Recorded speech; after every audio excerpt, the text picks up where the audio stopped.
देवाच्या मायावर मंदिर होणार आणि मंदिरच होणार। युवा शक्तीची शान मोहितराव बोडके पाटलांचा, मोहितराव बोडके पाटलांचा, मोहितराव बोडके पाटलांचा, मोहितराव बोडके पाटलांचा।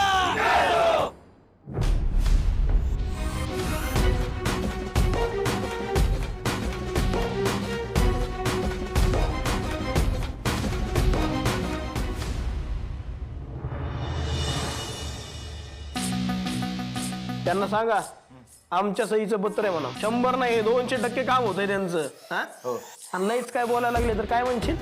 मोहितराव साहेब डीजे चाना झाला तर तू शेवटी आमच्या संगतीचा परिणाम आहे। हा? काय मोहितराव यावं का आम्ही?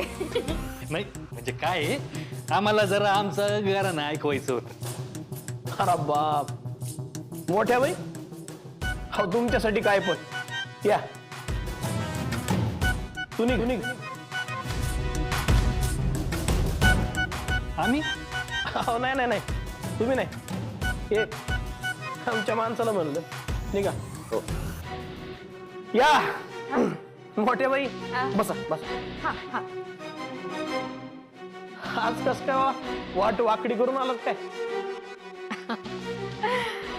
आता वाकड्या माणसांकडे जायचं म्हणल्यानंतर वाट वाकडी करावीच लागते की नाही? सासूबाई काय काय भारी डायलॉग दिलाय तुम्ही, एक नंबर। एवढं हसण्यासारखं काही नव्हतं त्यात। पण मोहितराव काय काम केलं तो तुम्ही? मला असं वाटत होतं का तुम्ही दुसऱ्या पार्टीत जाता की काय? हो आणि काय तुम्ही डायरेक्ट घरीच आलात, एक नंबर ऍक्टिंग केली तुम्ही बरं का, एक नंबर।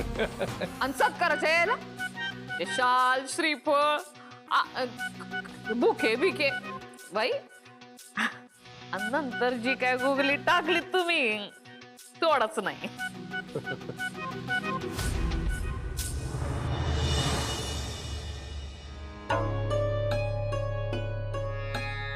मोहितरावनं गुगलीच टाकली काल।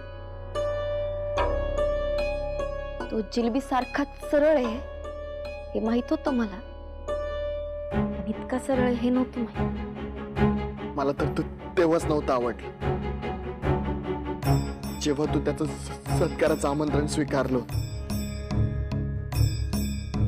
अगं पिशारी बिंचू आहे तो, डंक मारणारच।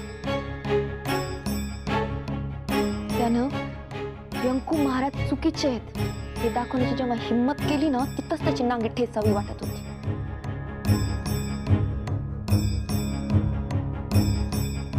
कालची चाल त्यांनी खूप विचारपूर्वक खेळली माहिती। आधी त्यांनी गावकऱ्यांसमोर तुझा जाहीर सत्कार केला आणि त्यांची मुंबईनं जिंकली, मग त्याने त्याची खळी खेळली आणि ती त्याला फळली सुद्धा। आदू, यापुढं आपण काय करणार आहोत ना याचा नीट विचार करायला पाहिजे बघ।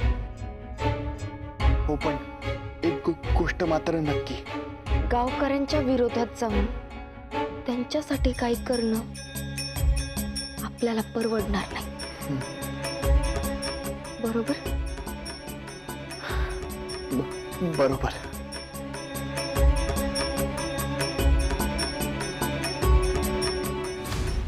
अहो कोण होत आम्ही?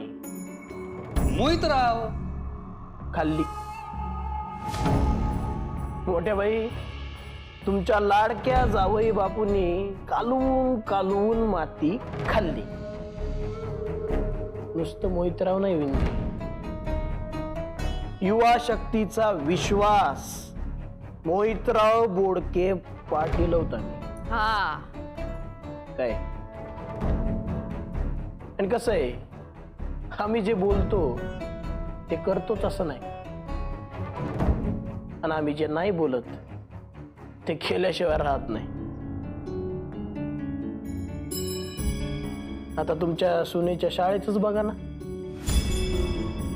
शाळा गेली आबाळात आणि आबाळातला विठुराया शाळेच्या जागेवर। पण मोहितराव, जे काही झालं ना तुमच्यासाठी वेस्टच झालं बघा. आमच्या पाठराखीनबाईंची शाळा जर झाली असती ना, तर मग तुम्ही मातीत गेला असता. तुमचं पॉलिटिकल करिअर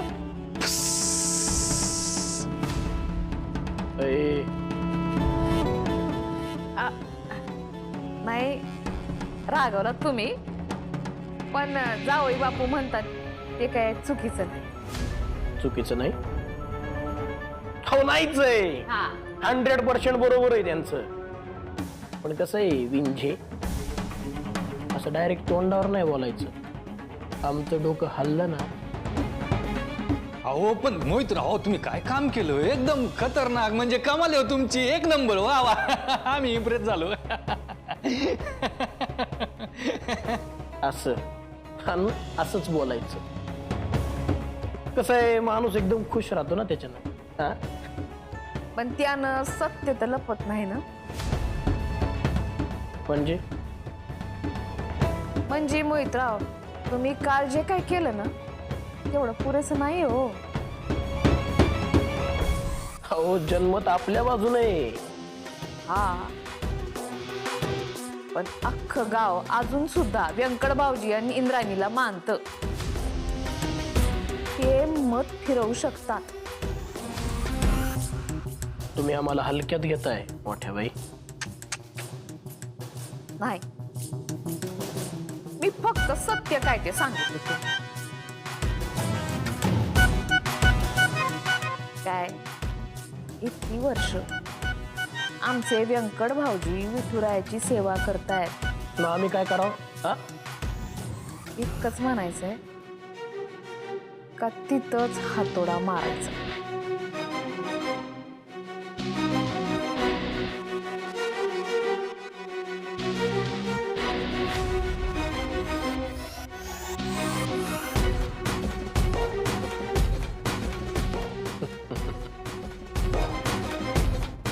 समजलं आम्हाला.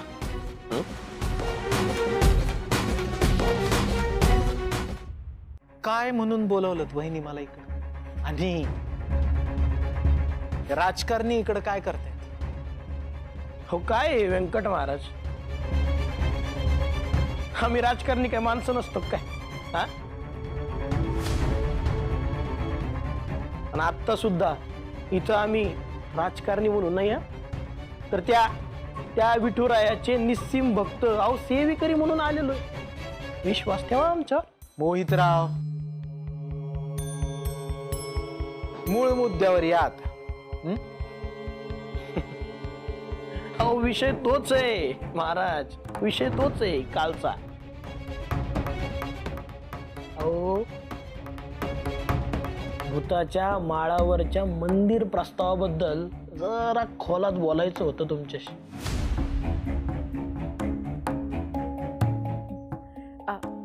व्यंकट भाऊजी, त्याचं काय, पुंडलिक महाराज दिग्रसकरांपासून आपल्या घरात विठुरायाच्या सेवेची परंपरा आहे. आपलं काम काय, का कीर्तन करणं, देवदेव करणं, विठुरायाची सेवा करणं आपलं हे प्रथम कर्तव्य आहे. तर तेच काल मोहितराव म्हणत होते, त्यांनी आपल्या इंद्रायणीच्या कामामध्ये कुठेही अडथळा आणलेला नाहीये. मग काय होता?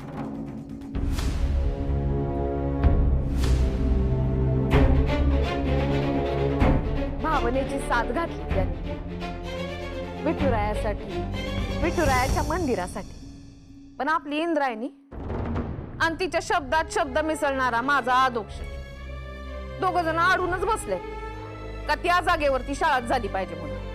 बर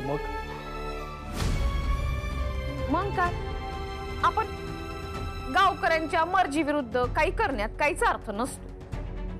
देव सगळ्यांपेक्षा मोठा आहे. आता त्याच्या कामात अडथळा आणण्यापेक्षा आपण गावकऱ्यांच्या भक्तीमध्ये आपली शक्ती मिसळली तर तिथं विठुरायाचं मंदिर उभं राहील. महाराज, या वेळेला खर तर तुम्ही गावाबरोबर उभं राहिलं पाहिजे. हो, पण ती जमीन शाळेसाठी दिली आहे ना. पुन्हा तेच माणूस हा चुकांचा पुतळा असतो. आता त्या सरकारी माणसांना कुठं माहिती होतं का या जागेमध्ये विठुरायाचा वास आहे म्हणून. स्थान महात्म्या नावाची सुद्धा काही गोष्ट असते का नाही?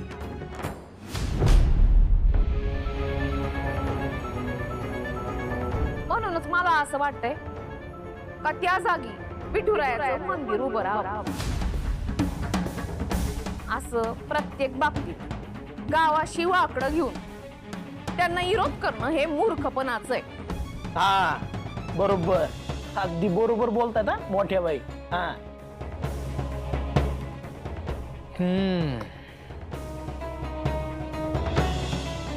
एकूणात इंदूचा मूर्खपणात सुरू आहे. तर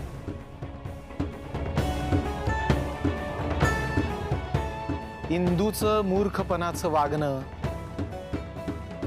तिचा सुरू असलेला शाळेसाठीचा हट्ट, गावकऱ्यांना हवं असलेलं विठुरायाचं मंदिर, इंदूला हवी असणारी शाळा.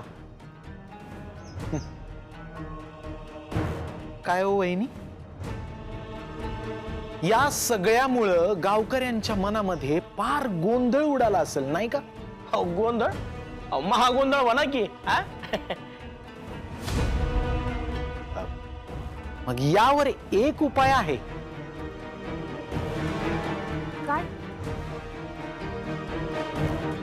विठुरायाचं नामस्मरण करायचं. निर्मळ अंतःकरणानं त्याची कीर्तन सेवा करायची, जी आज रात्री मी या मंदिरात करणार. आणि या कीर्तनामध्ये गावासाठी, बरं का वहिनी, गावासाठी जे योग्य आहे ते मी नक्की मांडणार.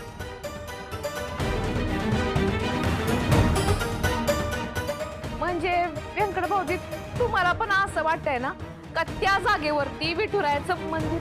हो वहिनी, तुम्ही म्हणलात ना सेवेकऱ्याचं घराणं आहे आपलं. हा, सेवेकऱ्याचं.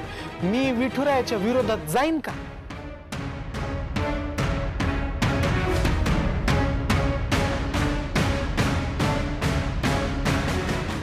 व्यंकट भाऊजी, आज पहिल्यांदा तुम्ही विठुरायाच्या सोबत आहात याचा मला आनंद आहे. वहिनी, अहो दुसरी कुठली बाजू ठाऊकच नाही ना मला. रामकृष्ण हरी. रामकृष्ण हरी.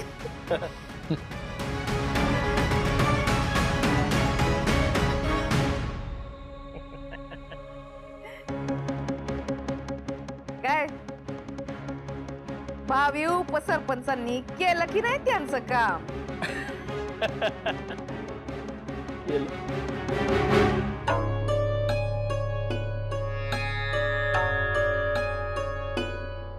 इंदू, मी अजून एक मोठा प्रॉब्लेम झालाय. आता काय नवीन? अगं मी मोहितराव आणि आईला व्यंकू काकाशी बोलताना पाहिलं. व्यंकू महाराज मोहितरावांशी बोलत होते? काय बोलत होते? ते काय बोलत होते हे कळलं नाही, कारण मी दुरून बघत होतो ना.